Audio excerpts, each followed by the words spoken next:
ಮಹಿಳೆಯ ವಿರೋಧಿ ನೀವು ಮಾತಾಡ್ತಾ ಇದ್ದೀರಂದರೆ ಈ ಕರ್ನಾಟಕ ರಾಜ್ಯದ ಎಲ್ಲ ಮಹಿಳೆಯರು ನಿಮಗೆ ಧಿಕ್ಕಾರ ಹಾಕ್ತಾರೆ. ಮಹಿಳೆಯರು ಇವತ್ತಿನ ದಿನ ಬಸ್ಸಲ್ಲಿ ಶಕ್ತಿ ಯೋಜನೆಯಲ್ಲಿ ಫ್ರೀಯಾಗಿ ತಮ್ಮ ದೇವಸ್ಥಾನಕ್ಕೆ ಹೋಗ್ತಾರೆ, ಬೇರೆ ಬೇರೆ ಊರುಗಳಿಗೆ ಹೋಗ್ತಾ ಇದ್ದಾರೆ ಮತ್ತು ನಮ್ಮ ರಾಜ್ಯದ ಒಳಿತಿಗಾಗಿ, ತಮ್ಮ ಮನೆಯ ಒಳಿತಿಗಾಗಿ, ನಾಡಿನ ಒಳಿತಿಗಾಗಿ ಅವರು ಹೋರಾಟ ಮಾಡ್ತಾ ಅವರು ಏನು ಹೇಳ್ತಾ ಇದ್ದಾರೆ, ಎಲ್ಲರಿಗೂ ಒಳ್ಳೆಯದಾಗಲಿ, ಸಿದ್ದರಾಮಯ್ಯ ಸಾಹೇಬರಿಗೆ ಒಳ್ಳೆಯದಾಗಲಿ, ಡಿ ಕೆ ಶಿವಕುಮಾರ್ ಅವರಿಗೆ ಒಳ್ಳೆಯದಾಗಲಿ ಅಂತ ಹೇಳಿ ಪ್ರಾರ್ಥನೆ ಮಾಡೋ ಟೈಮಲ್ಲಿ 2,000 ರೂಪಾಯಿ ಅವ್ರಿಗೆ ಏನು ಅನುಕೂಲ ಆಗ್ತಾ ಇದೆ ಅಂತ ಹೇಳೋ ಟೈಮಲ್ಲಿ ನೀವು ಈ ಗ್ಯಾರಂಟಿ ಯೋಜನೆಯಿಂದ ಮಹಿಳೆಯರಿಗೆ ಭಾಳ ಹದಗೆಡ್ತಾ ಇದ್ದಾರೆ, ಇದರಿಂದ ಉಪಯೋಗ ಆಗ್ತಾ ಇಲ್ಲ ಅಂತ ಇಂಥ ಮಾತು ಹೇಳ್ತೀರಲ್ಲ, ನೀವು ಮಹಿಳಾ ಪರವಾಗಿದ್ದೀರಾ? ಮಹಿಳಾ ಪರವಾಗಿದ್ದೀರಾ? ನಾನು ಈ ಮೂಲಕ ನಾಡಿನ ಎಲ್ಲ ಮಹಿಳೆಯರಿಗೆ ಒಂದು ವಿನಂತಿ ಮಾಡ್ಕೊಳ್ತಾ ಇದ್ದೀನಿ, ಇಂಥ ಏನು ನಾಯಕರ ವಿರುದ್ಧ, ಇಂಥ ಪಕ್ಷದ ವಿರುದ್ಧ ನಾವೆಲ್ಲರೂ ಹೋರಾಟ ಮಾಡಬೇಕು. ಅವರನ್ನು ಈ ಲೋಕಸಭಾ ಚುನಾವಣೆಯಲ್ಲಿ ಮತವನ್ನು ನೀಡದೆ ಏನು ಗ್ಯಾರಂಟಿ ಅನುಷ್ಠಾನಗೊಳಿಸಿದ ನಮ್ಮ ಕಾಂಗ್ರೆಸ್ ಸರ್ಕಾರಕ್ಕೆ ತಾವೆಲ್ಲರೂ ಮಹಿಳೆಯರ ಪರವಾಗಿ ಯಾವಾಗಲೂ ನಿಂತ್ಕೊಂಡಿದೆ ಈ ಕಾಂಗ್ರೆಸ್ ಸರ್ಕಾರ. ತಾವು ಈ ಮಹಿಳೆಯರ ಪರವಾಗಿ ನಿಂತಿರುವ ಕಾಂಗ್ರೆಸ್ ಸರ್ಕಾರಕ್ಕೆ ಮತವನ್ನು ನೀಡಿದ ಮೂಲಕ ಈ BJP ಮತ್ತು JDS ಎರಡೂ ಸಮ್ಮಿಶ್ರ ಮಾಡಿರುವ ಎಲ್ಲೆಲ್ಲಿ ಅಭ್ಯರ್ಥಿಗಳು ಇದ್ದಾರೆ ಎಲ್ಲ ಕಡೆ ತಾವು ಸೋಲಿಸ್ಬಿಟ್ಟು ಮಹಿಳೆಯರು ಒಂದು ಪಾಠ ಕಲಿಸ್ಕೊಡ್ಬೇಕು ಅಂತ ಹೇಳಿ ಈ ಮೂಲಕ ನಾನು ಕೇಳ್ಕೊಳ್ತೇನೆ. ಗ್ಯಾರಂಟಿಯಿಂದ ಬಡ ಮಹಿಳೆಯರಿಗೆ ಕುಮಾರಸ್ವಾಮಿ ಅವರಿಗೆ ಹೇಳಬೇಕು, ಪ್ರತಿಯೊಂದು ಹಳ್ಳಿಗಳಲ್ಲಿ ಮನೆ ಮನೆಗೆ ಹೋಗಿ ನೋಡಬೇಕು ಬಡ ಮಹಿಳೆಯರದು ಯಾವ ರೀತಿ ಇದೆ ಸ್ಥಿತಿ, ಯಾವ ಥರ ಅವರಿಗೆ ಒಂದು ಪೈಸೆಗೂ ಗಂಡಸರಿಗೆ ಇವತ್ತು ಸ್ವಾಭಿಮಾನದಿಂದ ಬದುಕ್ತಾ ಇದ್ದಾರೆ ಮಹಿಳೆಯರು. ಇವಾಗ ಹೇಳ್ತಾರೆ ಗಂಡಸರಿಗೆ ಏನೂ ಕೊಟ್ಟಿಲ್ಲ ಅಂತೇಳಿ, ಗಂಡಸದ ಅರ್ಧ ಖರ್ಚು ಹೆಂಗಸರಿಗೆ ಕೊಟ್ಟಿರೋದ್ರಿಂದ ಹೆಂಗಸರುಗಳಿಗೆ ಅವ್ರಿಗೆ ಲಾಭ ಆಗಿದೆ. ಇವಾಗ ಒಂದು ದೇವಸ್ಥಾನಕ್ಕೆ ಹೋಗ್ಬೇಕಂದ್ರೆ ಗಂಡಸನ್ನೇ ಕೇಳಬೇಕಾಯ್ತು, ಒಂದು ಊರಿಗೆ ಹೋಗ್ಬೇಕಂದ್ರೆ ಗಂಡಸನ್ನೇ ಕೇಳಬೇಕಾಯಿತು. ಇವತ್ತು ತಿಂಗಳಿಗೆ 5-6 ಸಾವಿರ ರೂಪಾಯಿ ಬರೋದ್ರಿಂದ ಅವರಿಗೂ ಅದರಲ್ಲಿ ಲಾಭ ಆಗಿದೆ, ಗಂಡಸರಿಗೂ ಲಾಭ ಆಗಿದೆ. ಇದನ್ನು ಅರ್ಥ ಮಾಡ್ಕೋಬೇಕು ಗಂಡಸರುಗಳು. ಮತ್ತು ಕುಮಾರಸ್ವಾಮಿ ಮಾಡೋದು ಭಾರತೀಯ ನಾರಿಯನ್ನು ಒಂದು ಪೂಜಾ ಸ್ಥಾನದಲ್ಲಿ ಇಟ್ಟಿದ್ದಾರೆ, ಅವ್ರ ಮೇಲೂ ಅಕ್ಕ ತಂಗಿ ತಾಯಂದಿರು ಇದ್ದಾರೆ. ಈ ರೀತಿ ಮಹಿಳೆಯರಿಗೆ ದಾರಿ ತಪ್ಪದವರನ್ನು ಪದ ಬಳಸಲೇಬಾರ್ದು, ಇದು ಖಂಡನೀಯ. ಇದರಿಂದ ಎಲ್ಲ ಹೆಣ್ಮಕ್ಳು ಮಹಿಳೆ ರಾಜಕೀಯವಾಗಿ ಅವ್ರು ಮಾತಾಡ್ಕೊಂಡು ರಾಜಕೀಯದ ಹೆಣ್ಮಕ್ಳ ಬಗ್ಗೆ ಹಗುರವಾಗಿ ಮಾತಾಡಬಾರ್ದು. ನಾನೊಬ್ಬ ಸಾಮಾನ್ಯ ಮಹಿಳೆಯಾಗಿ ಹೇಳ್ತಾ ಇದ್ದೀನಿ, ಕುಮಾರಸ್ವಾಮಿ ಅವರು ಯಾವ ಇನ್ಸೆಂಟೆನ್ಸ್ ಇಟ್ಕೊಂಡು ಈ ಮಾತಾಡಿದ್ದಾರೆ ಅಂದರೆ, ದಾರಿ ತಪ್ಪಿದ್ದಾರೆ ಹೆಣ್ಮಕ್ಳು ಅಂದರೆ ಏನಾದ್ರ ಅರ್ಥ ಏನು ಅವ್ರಿಗೆ ಏನಂತ ಹೇಳಿ ಅರ್ಥ ಹೇಳಿ ನನಗೆ. ಈಗ ನಮ್ಮ ಸರ್ಕಾರ ಕಾಂಗ್ರೆಸ್ ಸರ್ಕಾರ ಏನು ಮಾಡಿದೆ, ಪ್ರತಿಯೊಬ್ಬ ಹೆಣ್ಮಕ್ಳಿಗೂ 5 kg ಅಕ್ಕಿ ಉಚಿತ, ದುಡ್ಡು ಕೊಡ್ತಾ ಇದೆ, 2,000 ಗ್ಯಾರಂಟಿ ಕೊಡ್ತಾ ಇದೆ, ಬಸ್ ಫ್ರೀ ಕೊಟ್ಟಿದೆ, ಕರೆಂಟ್ ಕೊಟ್ಟಿದೆ, ಎಲ್ಲರಿಗೂ ಸಾಮಾನ್ಯ ಮಹಿಳೆಯರಿಗೆ ತುಂಬ ಅನುಕೂಲ ಆಗಿದೆ. ಹಂಗಾಗಿ ಇವ್ರ ಪಕ್ಷದವ್ರಿಗೆ ಕೊಡೋಕ್ಕಾಗ್ತಾ ಇಲ್ವಲ್ಲ, ತಡ್ಕೊಳಕ್ಕಾಗ್ತಾ ಇಲ್ಲ ಕುಮಾರಸ್ವಾಮಿ ಅವ್ರಿಗೆ. ಹೊಟ್ಟೆ ಉರಿ ಬಂದುಬಿಟ್ಟು ಅವ್ರು ಏನು ಮಾಡಲಿ ಅನ್ನೋದು ಅವ್ರಿಗೆ ಒಂಥರ ಮನೋಭಾವನೆ. ಅವ್ರಿಗೆ ಸೋಲ್ತೀವಿ ಅನ್ನೋದು ಗ್ಯಾರಂಟಿ ಇದೆ. ಮುದ್ದನ್ಮೇಗೌಡರು ಗೆಲ್ತಾರೆ ಅನ್ನೋದು ನಂಬಿಕೆ ಇದೆ. ನಮಗೆ ಸಾಮಾನ್ಯ ಮಹಿಳೆಯಾಗಿ ನಾನು ಒಬ್ಬ ಮುದ್ದನ್ಮೇಗೌಡರ ಪರ, ಯಾಕೆಂದರೆ ಕಾಂಗ್ರೆಸ್ ಪರ ಮಾತಾಡ್ತೀನಿ. ಯಾಕೆ ಗ್ಯಾರಂಟಿ ಕೊಟ್ಟಿದೆ, ನಮಗೆ ಒಳ್ಳೆ ಕೆಲಸ ಮಾಡಿದೆ. ಸಾಮಾನ್ಯ ಬಡವ ಹೆಣ್ಮಗಳು ಬದುಕೋಂಥ ಕೆಲಸ ಕಾಂಗ್ರೆಸ್ ಸರ್ಕಾರ ಮಾಡಿದೆ. ಇಷ್ಟು ಹೇಳಕ್ಕೆ ನಾನು ಬಯಸ್ತೀನಿ. ಎಲ್ಲಿ ಹೆಣ್ಣನ್ನು ಪೂಜಿಸ್ತಾರೋ ಅಲ್ಲಿ ದೇವತೆಗಳು ನಲ್ದಾಡ್ತಾರೆ ಅಂತ ಅರ್ಥ. ಹಿಂದಿನ ಕಾಲದಿಂದಲೂ ಹೆಣ್ಮಕ್ಳಿಗೆ ವಿಶೇಷ ಸ್ಥಾನಮಾನ ಇದೆ. ಯಾಕೆಂದರೆ ಹೆಣ್ಣು ಎಲ್ಲದನ್ನು ಸ್ಯಾಕ್ರಿಫೈಸ್ ಮಾಡ್ತಾಳೆ, ತನ್ನ ಗಂಡಂಗೋಸ್ಕರ, ತನ್ನ ಕುಟುಂಬಕ್ಕೋಸ್ಕರ, ತನ್ನ ಮಕ್ಕಳ ಏಳಿಗೆಗೋಸ್ಕರ. ಒಂದು ಹೆಣ್ಣು ಎಷ್ಟು ಕಷ್ಟಪಡ್ತಾಳೆ ಒಂದೊಂದು ರೂಪಾಯಿ ಉಳಿತಾಯ ಮಾಡೋಕ್ಕೆ ಅಂತಂದರೆ ಅದು ಹೆಣ್ಮಕ್ಳಿಗೆ ಮಾತ್ರ ಗೊತ್ತು.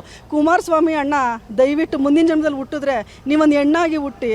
ಯಾಕೆಂದರೆ ಒಂದು ಹೆಣ್ಣು ಎಷ್ಟು ಕಷ್ಟಪಡ್ತಾಳೆ ಅಂತ ನೀವು ಫೀಲ್ ಮಾಡಬೇಕಂದ್ರೆ ನೀವು ಆ ಎಕ್ಸ್ಪೀರಿಯನ್ಸ್ ನೀವು ಮಾಡಿದ್ರೇ ನಿಮ್ಗೆ ಅರ್ಥ ಆಗೋದು. ಯಾವ ಧೈರ್ಯದ ಮೇಲೆ ಹೇಳಿದ್ರಿ ನೀವು? ಕಾಂಗ್ರೆಸ್ ಪಕ್ಷದಿಂದ ಹೆಣ್ಮಕ್ಳು ದಿಕ್ಕು ತಪ್ತಾ ಇದ್ದಾರೆ ಅಂತ ಯಾವ ಥರ ಹೇಳಿದ್ರಿ ನೀವು? ಅದು ನೀವು ಹೇಳೋದಕ್ಕೆ ಯಾವುದೇ ಥರ ಒಂದು ಸಮಂಜಸವಾಗಿಲ್ಲ. ಸೊ ನೀವು ಕ್ಷಮೆ ಯಾಚಿಸಬೇಕು ಎಲ್ಲ ಹೆಣ್ಮಕ್ಳಿಗೂ. ಕಾಂಗ್ರೆಸ್ ಪಕ್ಷದಿಂದ ಎಲ್ಲರಿಗೂ ತುಂಬ ಒಳ್ಳೆಯದಾಗಿದೆ, ತುಂಬ ಜನಕ್ಕೆ ಜೀವನಕ್ಕೆ ದಾರಿ ಸಿಕ್ಕಿದೆ. ಗ್ಯಾರಂಟಿಯಿಂದ ತುಂಬಾ ಅನುಕೂಲ ಆಗಿದೆ. ಯಾಕೆಂತಂದರೆ ಕೆಲವರು ಕುಡುಕರು ಇದ್ದಾರೆ, ಗಂಡಿರು, ಅವ್ರ ಮಕ್ಕಳನ್ನ ಸಾಕಲ್ಲ, ಸಂಸಾರ ಸಾಕಲ್ಲ, ನೋಡ್ಕೊಳ್ಳಲ್ಲ.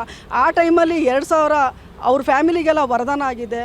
ಸೊ ಅವರು ಮುಖ್ಯಮಂತ್ರಿ ಆಗಿದ್ದಾಗಿಂದನೂ ಇಂಥದ್ದೊಂದು ಯಾವ ಯೋಜನೆನೂ ತಂದಿರೋ ಯೋಜನೆ ಬಗ್ಗೆ ಈ ಥರ ಮಾತಾಡೋದು ತುಂಬ ಅದು ತಪ್ಪು. ಹೆಣ್ಮಕ್ಳ ಹತ್ರ ಅವ್ರು ಕ್ಷಮೆ ಕೇಳಬೇಕು. ಮತ್ತು ಎಷ್ಟೋ ವಿದ್ಯಾರ್ಥಿಗಳ ಲೈಫಿಗೆ 2000 ತುಂಬ ಅನುಕೂಲ ಆಗಿದೆ.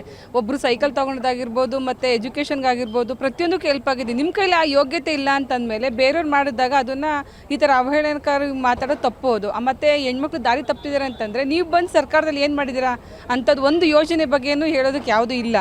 ನೀವು ಈ ಥರ ಮಾತಾಡೋದು ತಪ್ಪು. ಬಟ್ 2000ರಿಂದ ತುಂಬ ಅನುಕೂಲ ಆಗ್ತದೆ. ನಮಗಿನ್ನ ತುಂಬ ಬಡ ಹೆಣ್ಮಕ್ಳಿಗೆ ಏನು ಇಲ್ದಿಂಥವ್ರಿಗೆ ತುಂಬ ಅನುಕೂಲ ಆಗಿದೆ. ಬೇರೆ ಬೇರೆ ಈ ಬೆಳಗಾಂ ಕಡೆ ಅಂತೂ ತುಂಬಾ ಅನುಕೂಲ ಆಗಿದೆ. ಅದನ್ನು ಬಿಟ್ಟು ಈ ಥರ ಮಾತಾಡೋದು ತಪ್ಪು ಅಂತ ನಾನು ಖಂಡಿಸ್ತೀನಿ. ಅವರು ಕ್ಷಮೆ ಯಾಚಿಸಲೇಬೇಕು. ಈ ಕರ್ನಾಟಕ ಜನತೆ ಹೆಣ್ಮಕ್ಳ ಪರ ಅವರು ಕ್ಷಮೆ ಕೇಳಲೇಬೇಕು. ಕುಮಾರಸ್ವಾಮಿ ಅವ್ರ ಹೇಳಿಕೆ ಇದು ತುಂಬ ಕಾನೂನಿಗೆ ವಿರುದ್ಧವಾಗಿ ಯಾರನ್ನ ಹೆಣ್ಮಕ್ಳು ಸಿಡಿದೆದ್ದು ನಿಂತ್ಕೊಂಡ್ರೆ ಪ್ರತಿಯೊಂದು ಸಂಘಟನೆಯವರೇ ಆಗಲಿ ಎಲ್ಲ ಜನಾಂಗದವರೇ ಆಗಲಿ ಅವ್ರು ಹೇಳಿಕೆ ಕೊಟ್ಟರೆ ತಪ್ಪು. ಏನು ದಿಕ್ಕು ತಪ್ಪಿಸ್ತಾ ಇದ್ದಾರೆ ಅಂತಂದರೆ ಯಾವ ರೀತಿ ಹೇಳಿಕೆ ಕೊಟ್ಟಿದ್ದಾರೆ ಅವರು? ದಿಕ್ಕು ತಪ್ಪಿಸ್ತಾ ಇದ್ದಾರೆ ಕಾಂಗ್ರೆಸ್ ಸರ್ಕಾರದವರು ಅಂತಂದರೆ ಅವ್ರು ಹೇಳೋದ್ರಲ್ಲಿ ಅರ್ಥ ಇಲ್ಲ. ಅವ್ರ ಪ್ರಕಾರ ನಾವು ನೋಡ್ಕೊಂಡ್ರೆ ಹೋರಾಟ ಮಾಡೋಕ್ಕೂ ನಮ್ಮ ಎಲ್ಲ ಕಾಂಗ್ರೆಸ್ ಕಾರ್ಯಕರ್ತರಲ್ಲ, ಇಡೀ ಎಲ್ಲ ಸಂಘಟನೆಯವರು ಕೂಡ ಎದ್ದು ನಿಲ್ವಿ, ಅವ್ರಿಗೆ ತಕ್ಕ ಪಾಠ ಕಲಿಸ್ಬೇಕು ಅಂತ. ಸಾಮಾನ್ಯ ಮಹಿಳೆಯಾಗಿ ಅನುಕೂಲ ಆಗಿದೆ ಸರ್. ನಮಗೆ ಈ ಇದರಿಂದ ನಮ್ಗೆ ಅನುಕೂಲ ಆಗಿದೆ. ಅದರಲ್ಲೂ ನಮ್ಮ ರೈತ ಜನಾಂಗದ ಹೆಣ್ಮಕ್ಳುಗಳಿಗೆ ಯಾರೋ ಇವಾಗ ದೇವಸ್ಥಾನಕ್ಕೆ ಹೋಗೋಕ್ಕಾಗಿರೋದಿಲ್ಲ. ಪ್ರತಿಯೊಂದು ಒಂದು ಪ್ರತಿ ಮನೆಗೆ ಕರೆಂಟಿಂದೇ ಆಗಲಿ, ಈ ಜನಸಾಮಾನ್ಯರಿಗೆ, ಈ ಆಟೋದವ್ರಿಗೆ, ಬಡವರ್ಗದವ್ರಿಗೆ, ಮನೆ ಕೆಲಸದವ್ರಿಗೆಲ್ಲ ಕರೆಂಟದೂ ಕೂಡ ಉಚಿತವಾಗಿ ಎಲ್ಲ ರೀತಿಯಲ್ಲೂ ಪ್ರತಿಯೊಂದು ಯುವ ನಿಧಿ ಆ ವಿದ್ಯಾರ್ಥಿಗಳಿಗೆ ಶೈಕ್ಷಣಿಕವಾಗಿ ಅವರೆಲ್ಲಿಗೋ ಬಳಸ್ಕೊಳ್ಳೋಕ್ಕೆ ಗ್ಯಾರಂಟಿ ಅಂತೂ ತುಂಬ ಕುಮಾರಸ್ವಾಮಿ ಅವ್ರಿಗೆ ಅವ್ರಿಗೆ ತಕ್ಕ ಪಾಠ ಕಲಿಸ್ಬೇಕು. ಅವ್ರಿಗೆ ನಾಚಿಕೆಗೇಡು. ಅವರೊಬ್ಬರು ಮಾನ್ಯ ಮುಖ್ಯಮಂತ್ರಿಗಳಾಗಿ ಅಧಿಕಾರದಲ್ಲಿದ್ದಾಗ ಮಾಡಿದಾರಲ್ಲ, ಆಡಳಿತ ನಡೆಸಿದಾರಲ್ಲ, ಅವ್ರಿಗೆ ಈ ರೀತಿ ಹೇಳಿಕೆ ಕೊಡೋದಕ್ಕೆ ಒಂದು ನಾಚಿಕೆ ಆಗಬೇಕು ಅಂತ ಹೇಳಕ್ಕೆ ಇಷ್ಟಪಡಿಸ್ತೀನಿ. ಅವ್ರು ಸಾಮಾನ್ಯ ಮಹಿಳೆಯಾಗಿ ಇವತ್ತೊಂದು ಹೇಳಿಕೆ ಕೊಡ್ತಾ ಇದ್ದೀನಿ. ಇವರು ಮಾನ್ಯ ಮುಖ್ಯಮಂತ್ರಿಗಳಾಗಿ ಕೆಲವು ಹೆಣ್ಣು ಮಕ್ಕಳ ಮೇಲೆ ಅಪಪ್ರಚಾರ ಹೊರಿಸೋದು ತಪ್ಪು. ಯಾಕೆಂದರೆ ಇವರು ಮಾನ್ಯ ಮುಖ್ಯಮಂತ್ರಿಗಳಾಗಿದ್ದಾಗ ಏನೂ ಮಾಡಿಲ್ಲ.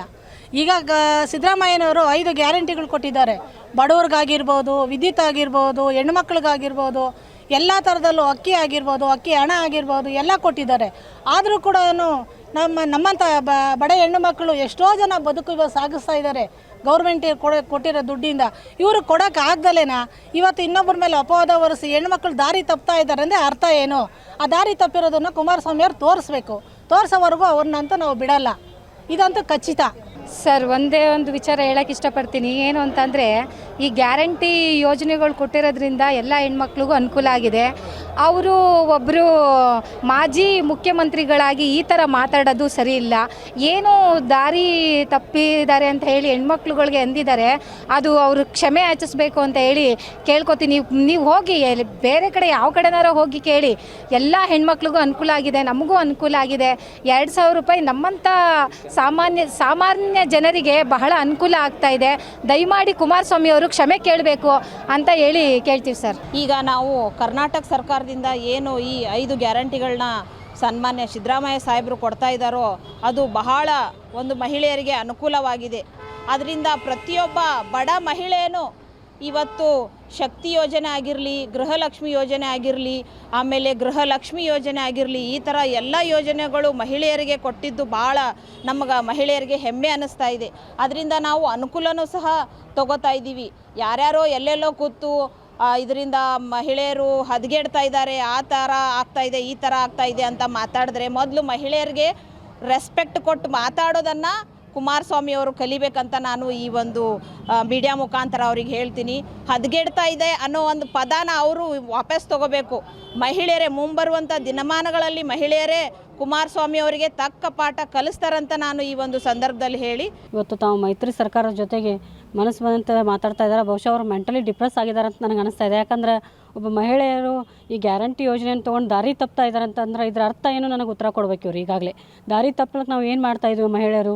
ಈ ಒಂದು 2000 ರೂಪಾಯಿ ನಮ್ಗೆ ಅನುಕೂಲ ಆಗಿದೆ ಅಂತ ಪ್ರತಿಯೊಬ್ಬ ಹೆಣ್ಮಕ್ಳು ಹೇಳ್ತಾ ಇದ್ದಾರೆ. ಇವತ್ತು ವಿಜಯಪುರ ಜಿಲ್ಲೆಯಲ್ಲಿ ನೋಡಬೇಕು, ಒಬ್ಬ ರ್ಯಾಂಕ್ ಸ್ಟೂಡೆಂಟು ನನಗೆ 2000 ರೂಪಾಯಿ ಗ್ಯಾರಂಟಿ ಗೃಹಲಕ್ಷ್ಮಿ ಬಂದಿದ್ರೆ ಅನುಕೂಲ ಆಯ್ತು ಅಂತ ಲಕ್ಷಾಂತರ ಕುಟುಂಬಗಳಿಗೆ ಇವತ್ತು ಆಧಾರವಾಗಿದ್ದು ಗ್ಯಾರಂಟಿ ಯೋಜನೆ. ಬಸ್ ಫ್ರೀ ಆಗಿರ್ಬೋದು, ಎಲ್ಲ ರೀತಿಯಿಂದ ಆಧಾರವಾಗಿದೆ. ಇವತ್ತು ಮಹಿಳೆಯರಿಗೆ ಒಂದು ಆರ್ಥಿಕವಾಗಿ ಸಬಲತೆ ಬಂದದ, ಒಂದು ಶಕ್ತಿ ಬಂದದ. ಏನೂ ಇಲ್ಲಪ್ಪ ಇವತ್ತು 2000 ರೂಪಾಯಿ ರೊಕ್ಕ ಬರ್ತಾವೆ, ಅದರಾಗ ಅದ್ರಾಗ ನಾವು ಜೀವನ ನಡೆಸೋಣ ಅಂತ ಎಷ್ಟೋ ಜನ ಮಹಿಳೆಯರು ಹೇಳ್ತಾ ಇದ್ದಾರೆ. ಅಂಥದ್ರಲ್ಲಿ ಇವರೊಬ್ಬರು ಮುಖ್ಯಮಂತ್ರಿ ಆದಂಥವ್ರು ಈ ರೀತಿ ಹೇಳಿಕೆ ಕೊಡ್ತಾರಂದ್ರೆ ಇದು ಮಹಿಳಾ ವಿರೋಧಿ. ಯಾಕಂದ್ರೆ ಪಕ್ಷದ ಸಿಂಬಲ್ನೂ ಕೂಡ ಮಹಿಳೆಯರನ್ನೇ ಇಟ್ಕೊಂಡಿದ್ರು ಇವರು. ಅಂದ್ರೆ ಡೋಂಗಿ ನಾಟಕ ಮಾಡೋಕೆ ಇಟ್ಕೊಂಡಿದ್ರು ಅಂತ ಅನಿಸ್ತಾ ಇದೆ. ಯಾಕಂತಂದರೆ ಇವತ್ತು BJP ಜೊತೆ ಸೇರಿಕೊಂಡು ಅವ್ರು ತಮ್ಮ ಪಕ್ಷದ ಸಿಂಬಲ ಮರ್ತಾರೆ ಏನಿತ್ತು ಅಂತ ಅನ್ನೋದನ್ನು. ಒಬ್ಬ ಮಹಿಳೆ ಸಿಂಬಲ್ ಇತ್ತು ಅದನ್ನು ಮರ್ತಾರೆ. ಅದಕ್ಕೆ ಇವತ್ತು ಮಹಿಳೆಯರಿಗೆ ಬಹಿರಂಗವಾಗಿ ಬಂದು ನಾವು ಮಹಿಳೆಯರ ಪರವಾಗಿ ಮಾತಾಡಿದ್ದು ತಪ್ಪಾಯಿತು ಅಂತ ಈ ಕೂಡಲೇ ಕ್ಷಮೆ ಕೇಳಬೇಕು. ಇಲ್ಲಾಂದ್ರೆ ಮಹಿಳಾ ಮತದಾರರು ಯಾವುದೇ ಪಕ್ಷದವರು ಕೂಡ ಇವರು ಮತದಾನ ಈಗ ತಕ್ಕ ಪಾಠವನ್ನು ಕಲಿಸುವಂಥ ಸಂದರ್ಭ ಇದೆ. ಯಾರೂ ಮಹಿಳಾ ಮತದಾರರು ಇವ್ರಿಗೆ ಓಟನ್ನು ಹಾಕಬಾರ್ದು ಅಂತ ನಾನು ಹೇಳಕ್ಕೆ ಇಷ್ಟಪಡ್ತೀನಿ. ಕುಮಾರಸ್ವಾಮಿ ಅವರು ದಾರಿ ತಪ್ಪಿದ್ರು ಹೆಣ್ಮಕ್ಳು ಅಂತ ಹೇಳಿದ ತಕ್ಷಣ ದುಡ್ಡಿನಿಂದ ದಾರಿ ತಪ್ಪಕ್ಕೆ ಹೆಣ್ಮಕ್ಳು ಆ ಥರ ಏನಿಲ್ಲ. ದುಡ್ಡಿನಿಂದ ದಾರಿ ತಪ್ಪಂಗಿತ್ತಂದ್ರೆ ಯಾವಾಗೋ ತಪ್ಪಿಬಿಡ್ತಿದ್ರು. ದುಡ್ಡಿನಿಂದ ದಾರಿ ತಪ್ತಾರಂತ ಅವ್ರು ಅಂದ್ಕೊಂಡ್ರೆ ಅದು ಅವ್ರ ಭ್ರಮೆ. ಅವರು ಮನೇಲಿ ಬಹುಶಃ ಹೆಣ್ಮಕ್ಳು ಇರಲಿಕ್ಕಿಲ್ಲ ಅನಿಸುತ್ತೆ. ಅದಕ್ಕೆ ಅವ್ರು ಈ ಥರ ಮಾತಾಡಿದ್ದಾರೆ. ಅವ್ರ ಮನೆಯಲ್ಲಿ ಇರೋ ಹೆಣ್ಮಕ್ಳನ್ನ ನಾವು ಅವರು ಹೆಣ್ಮಕ್ಳು ನಾವು ಹೆಣ್ಮಕ್ಳು ಅನ್ನೋ ಭಾವನೆಯಿಂದ ಅವ್ರು ಏನಾದರೂ ಇದ್ದಿದ್ರೆ ಅವ್ರು ಈ ಥರ ಮಾತಾಡಲಿಲ್ಲ ಅಂತ ನಾನು ಹೇಳ್ತೇನೆ. ಇವತ್ತೇನು ಕುಮಾರಸ್ವಾಮಿ ಅವರು ನಮ್ಮ ಕಾಂಗ್ರೆಸ್ ಗ್ಯಾರಂಟಿಯಿಂದ ಮಹಿಳೆಯರು ಹದಗೆಡ್ತಾ ಇದ್ದಾರನ್ನೋ ಒಂದು ಏನು ಹೇಳಿಕೆಯನ್ನು ಕೊಟ್ಟಿದ್ದಾರೋ ಅದು ಸುಳ್ಳು. ಯಾಕಂದರೆ ಮಹಿಳೆಯರು ಮನೆ ಬಿಟ್ಟು ಹೋಗೋದೇ ಒಂದು ದೊಡ್ಡ ಇದು. ಅಂಥದ್ರಲ್ಲಿ ನಾವು ಕಾಂಗ್ರೆಸ್ದವರು ಗ್ಯಾರಂಟಿಯನ್ನು ನಾವು ಕೊಟ್ಟಾಗ, ಇದು ಶಕ್ತಿ ಯೋಜನೆ ಅಂತ ಕೊಟ್ಟಾಗ ಮನೆಯಲ್ಲಿ ಮುಖಂಡರಿಗೆ ಮನೆಯಲ್ಲಿ ಅಂದರೆ ಗಂಡು ಮಕ್ಕಳಿಗೆ ದುಡ್ಡು ಕೇಳಿದಾಗ ಕೊಡೋದಿಲ್ಲ ಕೆಲವೊಂದು ಮನೆಯಲ್ಲಿ. ಅಂಥ ಒಂದು ಸಂದರ್ಭದಲ್ಲಿ ಇವತ್ತು ಮಹಿಳೆಯರಿಗೆ ತಿಂಗಳ ಒಂದು ಗೃಹಲಕ್ಷ್ಮಿ ಆಗಿರ್ಬೋದು ಅದೆಲ್ಲ ಈಗ ಅವ್ರನ್ನ ಯೂಸ್ ಮಾಡ್ಕೋತಾ ಇದ್ದಾರೆ. ಅದ್ರ ಕೆಲವೊಂದು ಕಡೆ ದೇವಸ್ಥಾನಕ್ಕಾಗಲಿ ಅಥವಾ ಯಾವುದೇ ತಿರುಗಾಡೋದಾಗಲಿ ಅವರು ಹದಗೆಡ್ಲಿಕ್ಕಲ್ಲ, ಅವರ ತಮ್ಮ ಗೆಲುವು ಇಲ್ಲ ಅನ್ನೋ ಒಂದು ಭಯದಿಂದ ಈ ಥರ ಹೇಳಿಕೆಯನ್ನು ನೀಡ್ತಾ ಇದ್ದಾರೆ. ಇದೆ ಸರ್, ಈಗ ನೋಡಿರ್ಬೋದು ನೀವು ನಮ್ಮ ಬಿಜಾಪುರ ಜಿಲ್ಲೆ ನಮ್ಮ SS ಪದವಿಪುರ ಕಾಲೇಜು PUC ಹುಡುಗ ಗ್ಯಾರಂಟಿ ಯೋಜನೆ 2,000 ತಂದೇ ಇಲ್ಲ. 2,000 ರೂಪಾಯಿ ಬಂದಿರೋ ಹಣದಿಂದನೇ ಅವನು ಬುಕ್ಸ್ ಅದೆಲ್ಲ ತೊಗೊಂಡು ಓದಿ ರಾಜ್ಯಕ್ಕೆ ಪ್ರಥಮ ಬಂದಿರೋದು ಇಡೀ ರಾಜ್ಯಕ್ಕೆ ಗೊತ್ತಿರುವಂಥ ವಿಷಯ.